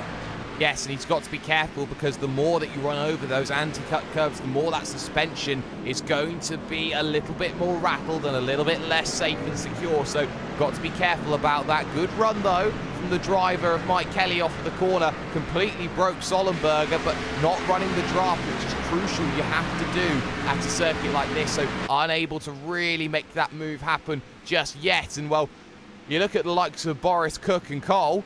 It seems that they are very much settled in 4th and 5th and will wait until, I don't know, sunset maybe to try and make a move. It seems that there's been no indication of one yet. He may not feel that he has the speed. Chad might be relying on that driver of Boris Cook in front of him. A number of drivers are like that. It is sort of one of those things where some people like having a car in front of them, just gives them a bit of a rabbit, so to speak, to chase, and some people can find lap times that way. Some people like the clear track. Some people like that little bit of a traffic to sort of margin themselves off of. As Austin Green still trying to manage this little back. Travis Sollenberger, Jake, you've been talking about him. He's shown good speed throughout this race thus far, especially as the tires started to go away. He's doing a good job of maintaining this gap to Mike Kelly, and we're going to start approaching that threshold where we can start really calling these tires old once again. We went back to green flag racing, first green flag lap was lap number 15. We're coming down to the end of lap number 19. Going to be the 5th lap they've run under green flag conditions, and this is where you start seeing a big change in tires. And look at Sollenberger, has a run up towards corner number 1, not going to be able to make anything of it, but he is fighting Chad Cole behind. He makes a move on Boris. Will it Bitcoin fall or will it continue to moon? It's going to unfortunately fall, and that's going to drop Boris down a spot. Chad Cole takes the 4th position away. Yes, he does, and well, that was very established there from Chad Cole. He got the hurry-up message and went for it. Sollenberger almost had a chance as well. If he was more aggressive into that left-hander, Mike Kelly ran very wide through one, and so there was a chance that was there. Door half ajar. A jar is not a door, and he can't make the move in through the long right-hander over the curb, though. Goes Sollenberger, drops 3/10, trying to bring the traction back onto 4 wheels again, and Sollenberger is trying, and look at that, heavy over the curb. That time was Mike Kelly, tit for tat. That's a little bit of a mistake for Mike, and Travis definitely has the momentum advantage heading towards this back half of the racetrack. Through now this hairpin, will Travis get a good exit and be able to make something happen? He has a little bit more of a straight run onto the straightaway, but he caught the curve and get a little bit of oversteer as he dropped down the little crest there as well. So for Travis Sollenberger, if there was a passing opportunity there, it's now truly gone. Chad Cole behind. He's broken away from Boris Cook, so Boris isn't going to be able to make up a spot here as well. As down hard in the braking zone goes everybody, and Austin Green, he seems to have things a little bit more figured out right here, Jake. Maybe a little bit uneasy through the first half of the race, but he's looking much more calm, cool, smooth, and collected right now as we're approaching lap number 21. Well, maybe he just needed to get rid of the pre-race nerves and the early race nerves and needed just a bit of time to settle down, okay, reassess where I am, and then he's just managed to get himself back settled and going again. Guess who's back, though? It's Rhett McBride in the 78. We saw how earlier on he struggled in this event to hold on to the likes of Brian Boris Cook when that gap was really opened up, when he lost that position. We know how good Rhett McBride can defend. Now, how can he attack? That's going to be the big question. He was, like we said, he was the quickest in practice, but he's looked uneasy since then. He's now locked onto the back of Boris Cook as they come up towards the final corner. And will he be able to maybe open up an opportunity for himself? Boris, a little bit of a wiggle after the apex, but overall that car looks solid. But Rhett has a decent run as well. Going to be working the slipstream is Rhett McBride. Boris won't have any from Chad Cole up in front. He's too far away as Rhett's going to be aggressive on the brakes. I think that's much too deep. Will he get that car slowed down to the apex? He hits the apex but pushes way wide. Boris drives back down to the bottom of the racetrack. He's going to have the outside line through turn 2, and Rhett's actually going to give it to him. Rhett right there, Jake, showing that he's willing to be aggressive, but that was just a little bit too much. He took a trip to Tokyo as well, as those rear tires, they might be shot. Big wiggle entering the S. Yeah, that's not what Rhett McBride wanted, and we saw that as well as a defining trait, that he can hold it when it starts going a little bit squirrely, and, well, he does okay to bring it back, but maybe that's his one opportunity in this race, done and dusted, but it's not over. You never say never when it comes to races like these, and, well, especially when the tyres start falling away, you look to have something happen. Also keep an eye on Don Runkle Jr. again. He's got Patrick Colby in his sights. This one for what is going to be position number 13. Position number 12, sorry. He's lost the position on this lap into turn number 1. Fights up and down the order here as Patrick Colby still trying to deal with Don Runkle Jr. Patrick struggling a little bit through the S's, though, not quite being as smooth as he would like, and that might open up the opportunity for a move to be made, and contact as a lap car sort of parked himself on the apex. That was Jonathan Lockhart. Really awkward situation. This is going to give Don Runkle the opportunity to make a move on Patrick. He's going to make it stick. Steve Gottschalk now, he'll have an opportunity to fight with that 52 machine, but a bit of an awkward moment right there, Jake, at the end of the S's. Chrome horn. Very easy move there in the end. Just pushed the man out of the way, did Don Runkle Jr., but it's not decisive because Patrick Colby gets a very good run out of the hairpin. He'll now go side by side to put a Pasokoism into play as he looks to now make it go straight into the left-hander at turn number 12. And you can see better on the brakes there was Patrick Colby, but look at how he can hold it better. Don Runkle Jr. on the outside, trapped on the curb though on the inside was Patrick Colby. He left himself an acre on the outside for Don Runkle Jr. to go and exploit. Yeah, that was a big mistake there from Colby, but Don Runkle Jr., he fires back with a couple mistakes of his own, exiting that right-hander. First push is way wide, and then as the left rear tire transitioned onto the curve, got a big kick of oversteer, super wide as well to the left-hander. The 52 machine, though, not being overly aggressive. He's now going to just about take that spot away on the outside through this long right-hander. So these two right now, Jake, they're trading blows back and forth, swapping mistakes back and forth, and because of it, swapping positions back and forth as well. I wonder if my English gentleman charm has come into play. After you, sir. No, after you, he says, as Patrick Colby again runs very wide. Don Runkle Jr. looks to try and go for the inside. Late move, makes it happen. That is genius. Oh, and a little bit of contact on the exit too. This is going to allow a chance for Steve Gottschalk, who to try and get through, and they're almost 3 wide. Almost 3 wide, all 3 cars fighting for the same position. I think that Don Runkle Jr. going to lift out of this one. I think he realizes discretion is pretty much the better part of valor as we're inside of 5 laps to go. All 3 of those still fighting for the same spot. Patrick Colby super wide through turn 1, but he's going to have the position now pretty much sorted. Keeping an eye, though, on the race lead. Austin Green, someone's going to have to ask him if it's going to be paper or plastic, Jake, because he is checking out. Oh, it certainly is, with 5 laps to go when they cross the line, to slightly correct you there, Randy. But Austin Green has looked very impressive in the second half of this race. Made the move, has not made a mistake that has been too significant. And arguably you could say running a 2:21.3 was the fastest man, apart from one Travis Sollenberger on that, well, Travis Sollenberger on 22.1. There's my eyes not working at 2 o'clock in the morning. Austin Green working very nicely here. Fastest man on track, doing a good job just keeping everybody at bay.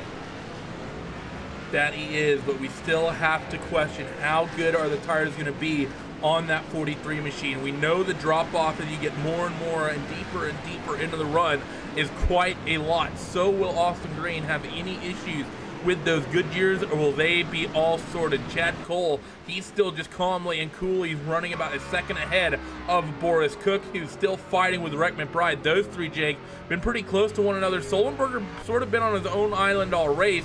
We noted that he was much closer to the Mike Kelly in the 2 machine at the start of this half of the event. However, since we've gone back to Green Flag Racing, that gap has opened up considerably from that 2 to the 66. Now a 3-second gap as they cross the timing beam.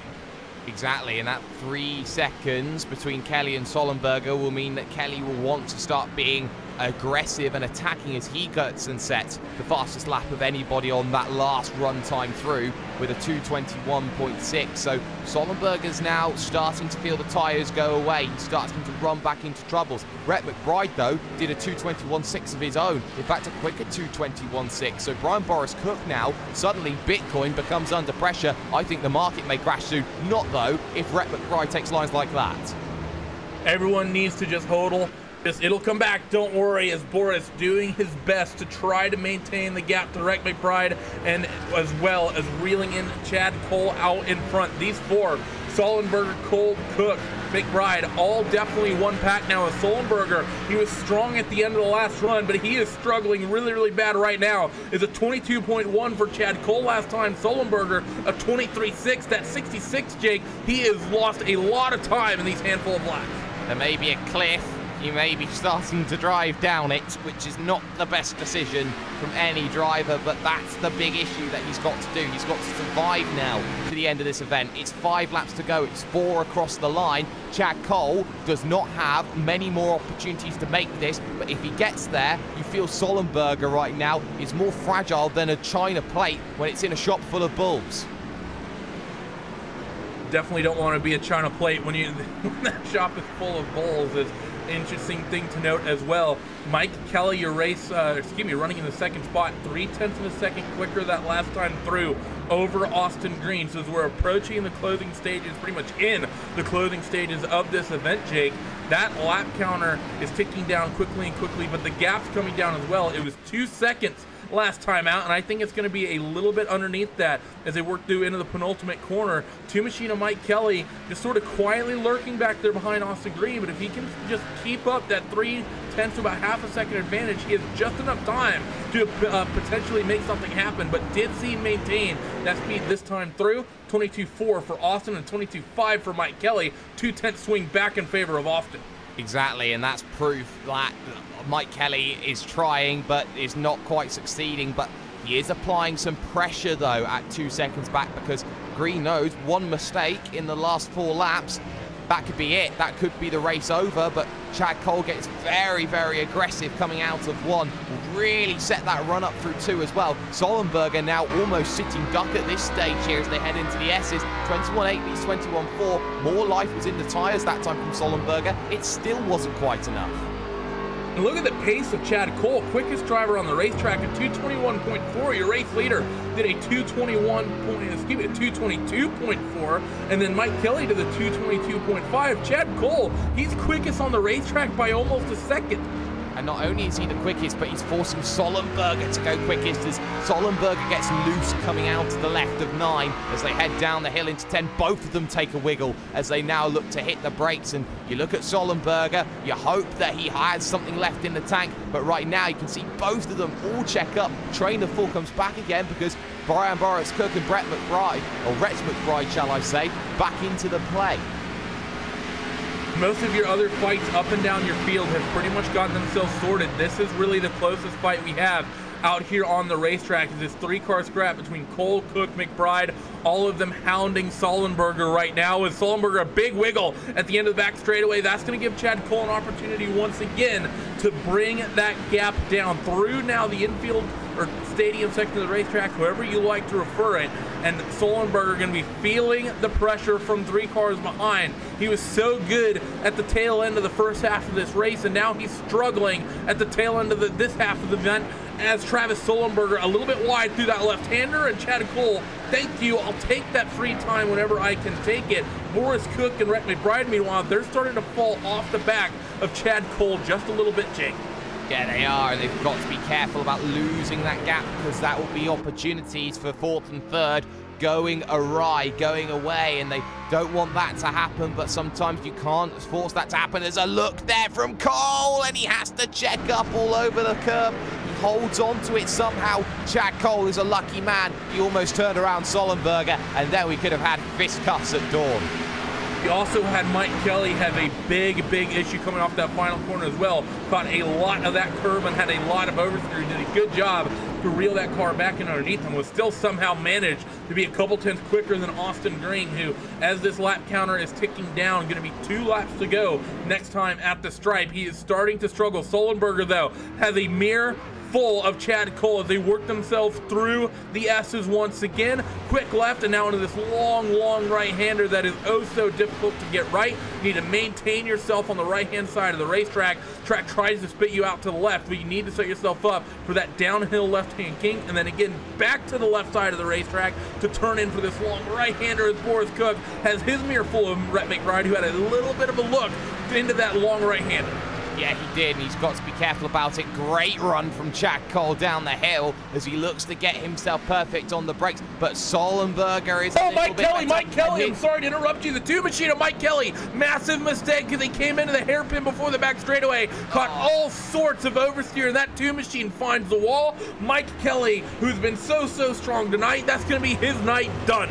The rear stepped out, nothing else you can do at that situation. That was T, and that was totaled, and that is what we call hitting the fence. So Sullenberger still under pressure then in the battle for second position, and now in the battle for fourth. McBride's going to go the long way around, try and get the run off the exit, but he's caught on the AstroTurf. No chance for him to make that move then just yet, and suddenly, out of nowhere, Austin Green is now 5, almost 6 seconds clear here. He's had a couple of moments through this half of the race where he somewhat struggled, been made a couple little mistakes, and was giving some time up to Mike Kelly. Now he has a huge margin to Travis Sullenberger. He can likely just cruise and be okay. Sullenberger has been having struggles of his own, though, as it's a 2 minutes 24 last time for Sullenberger, Jake, and that simply isn't going to cut it when you have Chad Cole lurking behind you, as well as Boris Cook and Rhett McBride, all those drivers in the 23s and 22s last time. Well, it doesn't matter now about time. It matters now about being staunch in the defense. It's about being an iron wall and making sure that none shall pass when you get through. So Sullenberger's got to be careful. The gap 5.6 to the leader, Austin Green, with 2 laps to go. The 2-lap warning in full effect as Chad Cole looks for an opportunity into one. Not going to quite happen as Rhett McBride again searching for opportunities. Not going to happen. These 4 have made a fantastic final end to this broadcast. And look at that again. Sullenberger struggling through 2. He's definitely being patient in that number 66 machine, a lot more so than the 82 machine of Chad Cole. Austin Green through the S's now once again, enjoying his major gap. These 4 drivers, though, 2nd, 3rd, 4th, and 5th, all line astern through the S's. It's very difficult to make passes stick at this end of the racetrack unless you have a significant pace advantage over the drivers around you through now towards the end of the S's. And this is the part of the racetrack where we saw that too, Mike Kelly make that big mistake. And a little bit of a wiggle from Chad Cole behind Sullenberger. He almost made the same mistake we saw out of Mike Kelly.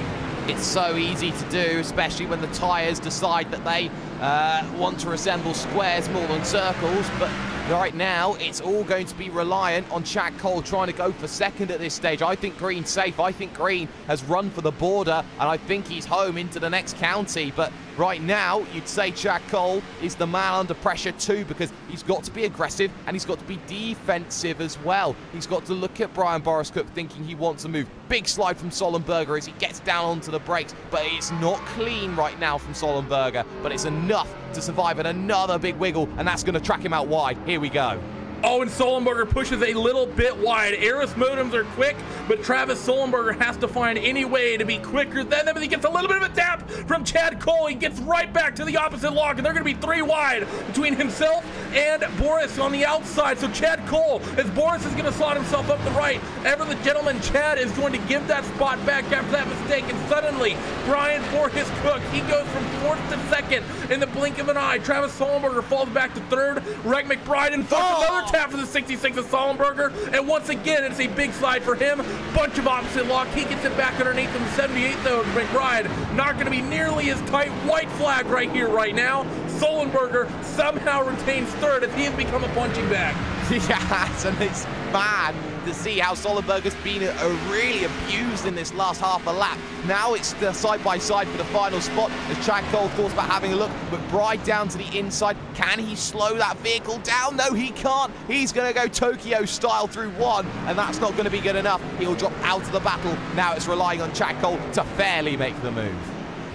Travis Sullenberger, will he be able to hold off Chad Cole here? Into the S's they come. This is going to give Travis a little bit of breathing room because the S's are so much and just a single line part of this racetrack. No way for Chad to really have an opportunity here, but Travis knows that Chad is willing to go super physical and trying to make this pass thick. Austin Green though, he's dealing with some lap traffic out in front, but he is really truly clear of everyone on the racetrack. An 8-second gap to 2nd place. Sullenberger does a good job exiting the S's. He opens up a gap for himself as Chad Cole fighting the overseer through that left-hand kink that leads into the braking zone for this hairpin. Onto the long back straightaway for the final time for Travis Sullenberger, and he gets a good exit. Chad Cole, will he be good enough as well? He's close enough to work the slipstream. Will he have any opportunity this time to try to make this pass stick down into this braking zone? Really the last good passing opportunity for Chad Cole in this motor race. Hard on the brakes, down a gear 2, and Travis Sullenberger going to be a little bit defensive. 82 machine of Chad Cole though, going to try to look to the outside, nothing doing just yet. In towards the cutback again, Travis goes defensive, and nowhere for Chad Cole to make the opportunity stick. Boris Cook has lost a little bit of time to these two this time through, but he should have enough of a margin. Into now the tail end of this section. 82 machine looks to the ultra wide line, not going to be able to make the cutback, and this is going to bring the 78 of Wright McBride into the picture, into the long right hand section of the racetrack now, and Chad Cole is going to be able to hold off Wright McBride behind, but he's going to lose tabs of Travis Sullenberger. Meanwhile, out in front, Austin Green comes through the final corner, and the 43 machine looked the most consistent of all tonight. He will take the win in round number 4 here, live from Circuit of the Americas. Boris Cook somehow comes away with a 2nd place. Rick McBride tries to slow another move on the inside of Chad Cole. It's going to be a drag race to the finish line as Chad is just going to take that spot away from the 78 machine of Rick McBride. Jake, those top 5.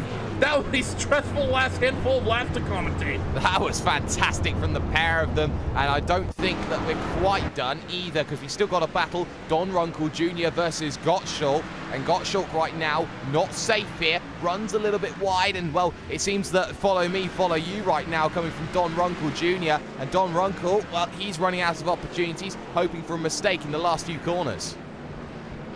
So a handful of people still trying to pick up any spot. Steve Gottschalk, he has a little bit of a margin over Don Runkle Jr., but it should be enough. It's going to take a mistake from Steve to really give Don an opportunity. Don a little bit hairy as he entered that long right-hander, but I guess through and through all ends up okay. Through the penultimate corner, Don carries a lot of speed, much more than Steve Gottschalk, way too much for Don, and I think that's going to be a nail in the coffin for Don Runkle Jr. there. Through the final corner, and Steve actually makes a little bit of a mistake. This might give Don the opportunity, but no, Steve locked up right at the apex, didn't get a good run. That 00 machine wiggling just a little bit as he comes across the line for the final time.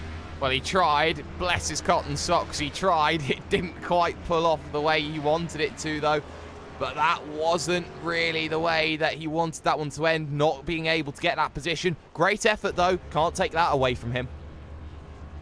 Indeed, it was a fantastic effort from everybody. As you can really tell tonight, Jake, that this being the only road course on the schedule, people were really struggling. A lot of people out of the waters they're used to running in. But let's go down your final race results tonight here from Circuit of the Americas. Austin Green is going to take the win in this one in the number 43 machine. The real world development driver is going to be very happy about stat. First real-world driver in this championship we've had thus far to take a win, and the first one to upset Tyler Hudson. Boris Cook, he will round out the second spot after getting gifted that position just a little bit. He's out there celebrating a little bit. I know he's a happy camper. Travis Sullenberger was a relevant driver all night. He will finish third. Chad Cole and Rick McBride, those three made for an entertaining fight on that final lap of the motor race. Tony Mongi will finish sixth. Sean Boundy in seventh. Jason Miller in eighth. Michael Guest ninth. And Jose Gonzalez, he will round out your top 10. Patrick Colby is 11th. Steve Gottschalk in 12th. Don Runkle Jr. in 13th, Scott Simley 14th, James Somke in 15th, Casey Duncan 16th, Brian Wertman in 17th, Joe Hudson 18th, Jonathan Lockhart 19th, Mike Kelly in 20th, Chris Cabot 21st, and EJ O'Rourke in that 22nd spot. We're going to step away for a moment here on RaceSpotTV and on the Joe Gibbs Racing Facebook page. We'll be back in just a moment with post-race coverage and post-race interviews coming at you. Don't go away. Never mind, we are not. I take that back. We're going to get directly into interviews, and we are going to be stood by with, let's kick it off with the second place runner because we have him at the moment. Let's stand by with Mr. Brian Boris Cook, and he stood by with Jake Sperry. Well, Brian, well, what can we say about that race? Very up, very down, and, well, for you, it seems that Bitcoin's up after that second place finish. Yeah, man, I'm glad I didn't crash and the bubble wasn't burst. So I was worried there for a second. I thought my rear tires were going to burst. It was an intense race. I mean, I was purposefully from lap one saving the rears, and I was still spinning them like crazy at the end of that race. So hats off to Austin and those guys. I just could not get the drive off that they had. It was a challenge. And then when Travis and Chad and Rhett, that was some of the most fun racing I've ever had. And I was just thankful they all got together and I was able to sneak by. Well, it's about sneaking by in the end. It doesn't matter how you make those moves. It's just the way the move is made at the end that really makes it work for you in what it was a very good battle towards the end of that race. But you were talking about saving those tyres, especially with the hot conditions that we had today. 100 Fahrenheit on the track was always going to be very difficult with the tyres very much set up to put that rubber down. You know, you were scared about those tyres going to go boom, but in the end, they didn't go boom for you, and they held on towards the end. You know, is this a testament to just how real that this Gen 6 really can go? The fact that you are really saving from lap one, and even then, you're still not safe? Oh, for sure. I mean, it's a testament to the sim that it's even a factor that you can worry about it, and just the smallest thing like throttle input and how quickly and hard you get onto the gas after a turn has such a huge effect. In testing for this race, I mean, we were seeing large swings in fuel mileage and lap times depending on how easy you drove, and there's no track where the phrase "slower is faster" rings more true than this one. I'll tell you that. So I was thankful that it paid off there at the end. I caught those guys. I was faster at the end of the run than the beginning, and it paid off. I just needed one more spot. One more spot. It didn't quite happen, but of course we talk about the championship as well, and here in this off-season here with Joe Gibbs, you yourself gaining vital points here heading in towards the second half of the season and back to oval familiarity. You know, some may argue that this season has been a very difficult one for a lot of people and that it's really testing a lot of different values, you could say, that an oval driver has to deal with, both taking on the asphalt and onto the dirt as well. For you, you know, where has it seemed most comfortable for you? Well, I really like a challenge, and that's the point of this league. I mean, it's the average Joes versus the pros. That's a challenge in and of itself. And then to put them on dirt, put them on a road course, not only just any road course, but one that almost none of these guys have ever run this car at. That's the whole point. And so I like a challenge. That's where it's been comfortable for me. I like sort of stepping it up and rising to the occasion. And I feel good about my run today. And really, I feel good about everyone in this league. I mean, there were some nervous people, including myself, about IRP and about the dirt track and about this race, but our drivers really stepped it up and just showed how professional they are. Well, there's step up or step aside. You were one to step up, but right now, we'll have you step aside in just a moment. But before we let you go, anyone you'd like to give a shout out or a thank you to? Well, thanks you guys for the great broadcast, and I just appreciate JGR helping us, putting on this show. So it's been fun, and I think the best is yet to come with these short tracks, Bristol, Dover, and Homestead and Talladega. Well, you've heard it here first from Brian Boris Cook. A great second position there, Randy, and one which maybe he hoped to get one more, but it didn't quite happen for him. Yeah, I think you're right. I think Boris is going to be very, very happy, and hopefully he'll be happy with the path that Bitcoin is taking as well. Unless he's on a buy part of his economy planning, which let's just hope not. But let's gonna move on down the order to that third place finisher.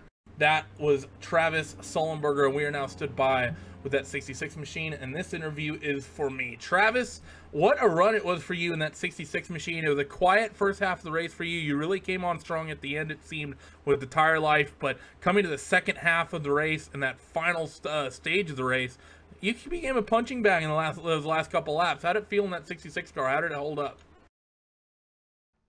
Well, I'll tell you, I wasn't saving anything that whole race. The two guys up front were setting such a pace that I had to use all my tires to even try to stay with them. But there was guys at the end that really had better tires than me. I think I had wore all my tires out front and back.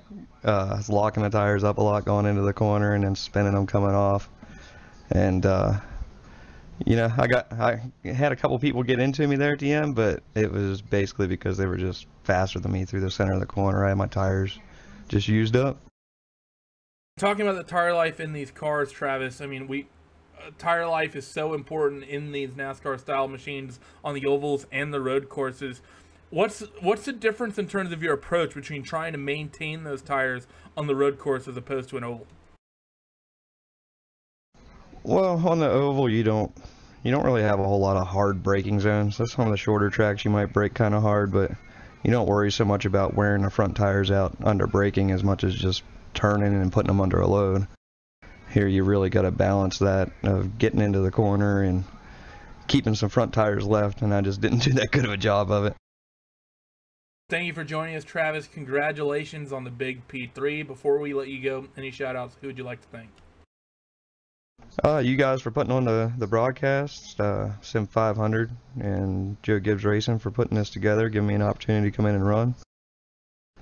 And got some teammates over at One Up Motorsports to give a shout out to, and yeah, it was fun. Thank you for joining us, Travis. Good luck to you next time out when we go to Bristol. Thanks, buddy. And Jake, on that point, it's just been curveball after curveball in this championship, hasn't it? Started at Rockingham, then went to Lucas Oil, then Eldora. We took the asphalt away, put the asphalt back, but guess what, boys? You're turning right. Now we put them back on somewhere where they might feel a little bit more comfortable, but they have to go to Bristol. That's going to be a very, very nerve-wracking 150 laps in 7 days' time. It really is, and for those who do understand and have been a part of the iRacing service, Bristol is one of those tracks, Randy, that isn't run as much as some of the others, so that's going to put into mind that a lot of people will have to try and really adjust to what Bristol brings as a very unique challenge, very similar to Dover in many respects, and you think that Bristol arguably is one of the best. I'm fortunate I live to the English version of Bristol, or very close to it. The American version of Bristol, oh, that's way tougher. Yeah, it certainly is. And that is going to do it for us here in our coverage tonight of this JGR Off-Season Action Championship. Huge thanks to everyone joining us here on RaceSpotTV, as well as on the Joe Gibbs Facebook page. And of course, huge thanks to all the sponsors who make this happen. Aris High-Speed Modems. All the drivers rely on a fast modem for a solid race, and Aris Modems are the fastest. Huge thanks to everyone, to Sim 500, for as well as to people at Harpoon Design for coming up with the VIP paints. We look forward to seeing you in 7 days' time when we take these, we're actually going to take the Toyota Tundras around Bristol for 150 laps. That's going to be an intense one. So for everyone here on RaceSpotTV, from myself, Randy Chineth, from Jake Sperry and Hugo Louis, thank you again, and hope to see you next time. Bye-bye.